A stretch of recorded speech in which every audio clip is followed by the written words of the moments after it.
Hello, my name is Benjamin Baena, and I'm going to be giving the presentation on enterprise architecture and the Largo Corporation.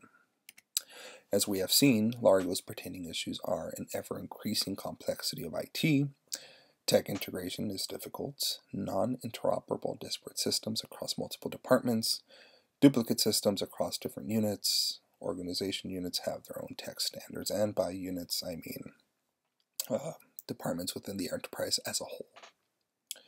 So what can we do about it? Well, enterprise architecture could be a potential solution. But what is enterprise architecture? Enterprise architecture is a conceptual blueprint that defines the structure and operation of an organization. It consists of 6 primary cores that allow an enterprise to utilize a plethora of benefits when implemented adequately. There are also different types of EAFs, or enterprise architectural frameworks, that can be used by businesses and organizations, which can be tailored to meet their own specific needs. The more common EAFs are CORBA, Enterprise Architecture Planning, or EAP, Zachman, and Gartner. Oh, and TOGAF. Zachman was one of the earliest frameworks developed. It's more of a taxonomy than a framework in and of itself. TOGAF, not really a framework, but more like a methodology, and that provides supporting tools for developing EA. EAP, Enterprise Architecture Planning, is a set of methods for planning applications within the enterprise. Gartner, unique as it is more of a practice as opposed to a process like TOGAF, or a taxonomy like Zachman. So I used EAP in conjunction with TOGAF, as it seemed like the best choice for the enterprise, since it is essentially similar to TOGAF, with the exception of not being an official taxonomy. So here is TOGAF and EAP. And we see that EAP is divided into 4 layers, getting started, where we are today, future vision, and how to get there. And I apologize for cutting that off. I try to fit both these images in there. Planning, planning, my primary focus was on the IT department, since that is the source of multiple issues within Largo itself. I believe that the CIO and the IT department should work hand in hand with the business and tech department while being guided by the governance board and the principles, which will be discussed later on in the presentation. Business model, or modeling, is currently suffering a deficiency in efficiency that has, at this point, affected business slightly. However, we must act quickly to retain our competitive advantage or risk losing it.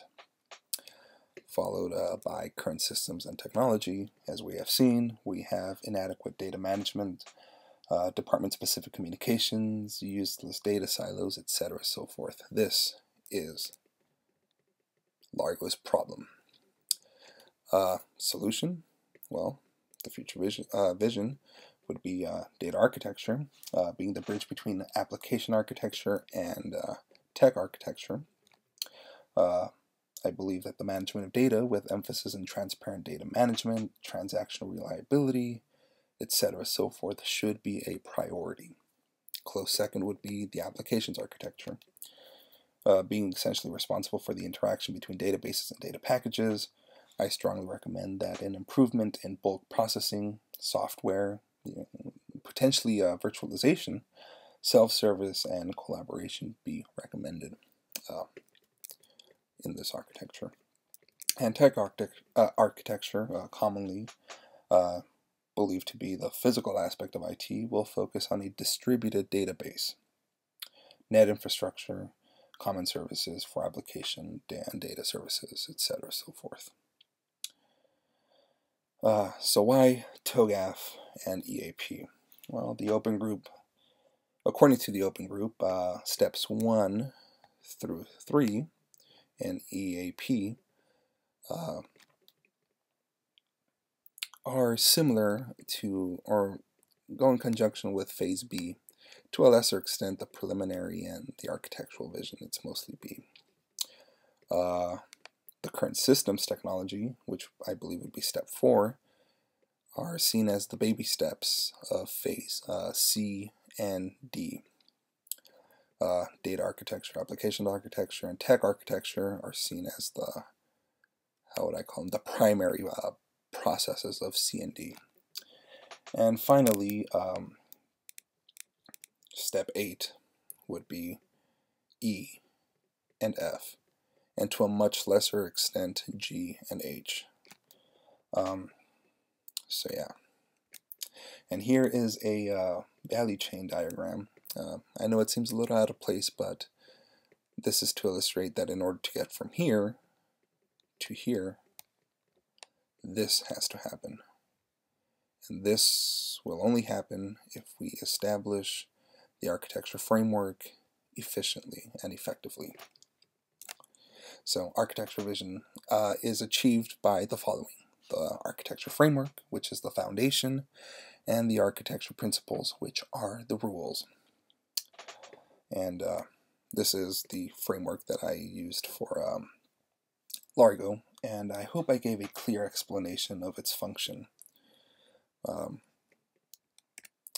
And the architecture vision continued as principles. The principles are a set of rules that dictate the EA framework.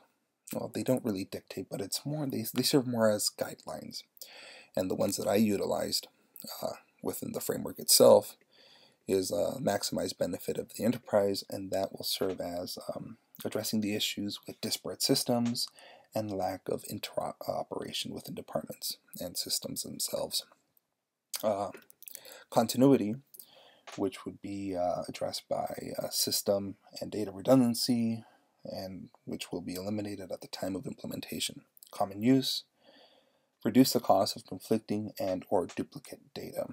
Common language and definitions will facilitate communication, since communication is dependent on interface and data exchange. And this one seems to be one of the biggest culprits within our IT department. Migration plan, or the enterprise direction diagram, works in conjunction with the architecture framework that I have developed. It is imperative to understand that in order for the architecture framework to be successful, the process for implementation of the following enterprise direction diagram list must be followed accordingly, beginning with the organizational unit. Under this category, there is a succession of concepts known as ends, means, visions, and guidance. The enterprise as a whole would be classified as the organizational unit. Ends. These would be classified as the potential outcome, achievements of the enterprise. These are classified as vision, goal, and objectives. Our visions for the Largo Corporation are listed as productivity, people, partners, responsibility, and revenue. Since the Largo Corporation is having fundamental issues within the IT department in terms of complexity and tech implementation, lack of communication, and department-specific standards, it is compromising our ability to fulfill our vision. In order to do this, we must establish goals. In the most generic way possible, our goal as Largo Corporation would be to improve the IT department overall in order to remain competitive and relevant. This goal would be ultimately quantified by our objectives, which must be attainable, and I believe they are. Following my architectural framework, I do believe that the Largo Corporation can achieve its goal of fulfilling its vision by implementing the improvement of the IT department by following the means. And the means encompass the missions, the strategies, and the tactics, all of which support one another, as well as the overall execution to achieve goals. Our mission is to reduce the complexity of our IT, cutting duplicate systems, tackling inadequate tech integration, and the lack of communication. Strategy will be supported by our overall goals. We must invest in the IT department and ensure that both hardware and software is upgraded and or modified. I also strongly consider the adoption of a centralized, distributed database with the central location being located at HQ. Tactics.